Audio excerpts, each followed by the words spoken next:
Hi everyone, this is John Gerardi from Right to Life of Central California, bringing you another in our 40 videos for 40 Days for Life series.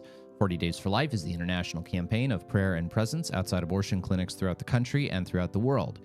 If you want to learn more about our 40 Days for Life campaign here in Fresno, get in touch with us at Right to Life at 559-229-2229. Today on the show, I want to talk a little bit about the Hyde Amendment and the most recent threat to the Hyde Amendment, the first major federal spending bill to be passed without Hyde Amendment protection in a long time.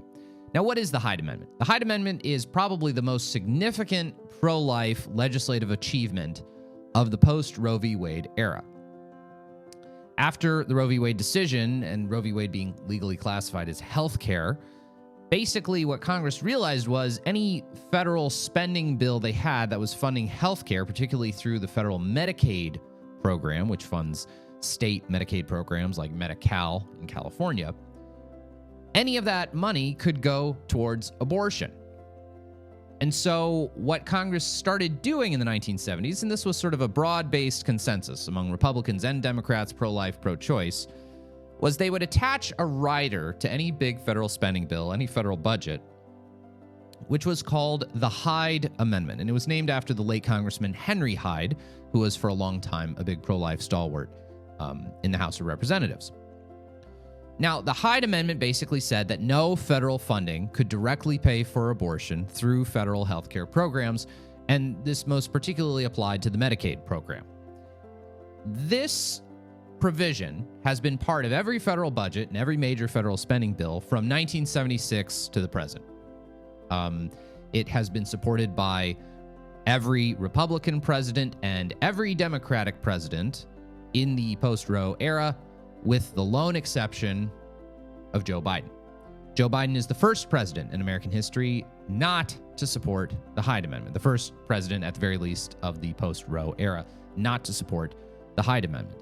This is in spite of the fact that Joe Biden, when he was a member of the Senate for his entire 30-plus years in the United States Senate, supported the Hyde Amendment, voted for the Hyde Amendment, and he continued to support it for his 8 years serving as vice president. Indeed, President Obama, every single budget and every federal spending bill that President Obama signed, even those budgets and bills that he signed when he was president and Democrats had control of both houses of Congress from 2009 to 2011, President Obama, everything he signed had Hyde Amendment language in it. Mr. Biden changed his opinion. He changed his position on the Hyde Amendment in 2019 after a couple of days of basically pressure from left-wing advocacy groups, and clearly because he needed to position himself further left on the abortion issue in order to achieve the Democratic nomination for president. The Hyde Amendment, as I said earlier, the Hyde Amendment is probably the most successful pro-life legislative effort of all time. Professor Michael New, who's a professor at the Catholic University of America, he teaches at the business school there, has done a lot of research on the Hyde Amendment to try to discern what the rubber meets the road impact of the Hyde Amendment is. Basically, by cutting off federal funding for abortion through the Medicaid program, Professor New has estimated that some 2 million children who would otherwise have been aborted were saved from abortion. So in that sense, the Hyde Amendment has been an incredibly successful pro-life legislative initiative. It has cut off money for abortion and led to possibly 2 million people walking around today who would have been aborted otherwise. The most recent attack on the Hyde Amendment, as we said, President Biden is the first president ever in the post-Roe era to oppose the Hyde Amendment. And the massive federal spending bill that Congress has just passed, the $1.9 trillion COVID relief plan, is the first major federal spending bill to not include Hyde Amendment protection.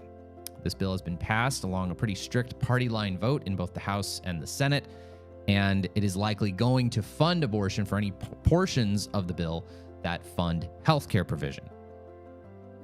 This is an incredibly distressing development. The Hyde Amendment used to be viewed by both sides, whether you were pro-life or pro-choice, as this sort of point of agreement when it comes to abortion. Yeah, maybe one side thinks abortion should be legal, the other side thinks it shouldn't, but both sides could agree that the average American taxpayer does not have to pay, should not have to pay, to support this, particularly for something that is so deeply morally controversial. But the new dominant viewpoint of the pro-choice left is that abortion should be not safe, legal, and rare, but safe, legal, and accessible, universally accessible. And having the federal government pay for it when the individual cannot is part of the modern-day pro-choice plan for so-called abortion accessibility. For Right to Life of Central California, I'm John Gerardi.